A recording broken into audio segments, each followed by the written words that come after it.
trabahong madali.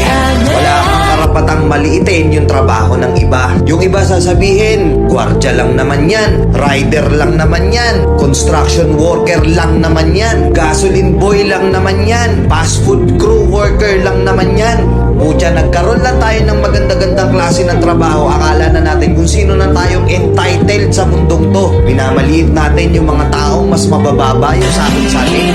Pagkakaalam ko kasi, wala kang karapatang maliitin o matahin yung trabaho ng iba hanggat nagtatrabaho sila ng marangal. Walang trabahong madali. Lahat nagdadaan sa hirap. Lahat nagsasakripisyo. Kaya kung iniisip mong porket maganda-ganda yung trabaho mo, malaki-laki yung sinasahod mo, eh mamaliitin mo na yung mga trabaho ng mga taong nagtatrabaho na mas maliit yung sahod sa'yo. Mag-isip-isip ka. Baka bawiin sa'yo yan. Baka biglang bumaliktad yung mundo at sila naman yung umangat. Kahit anong trabaho mo, magpakumbaba ka pa rin. Bilog ang mundo, hindi palaging nasa taas ka. Kaya hanggat maaari sa lahat ng oras, magpakumbaba ka. Diba?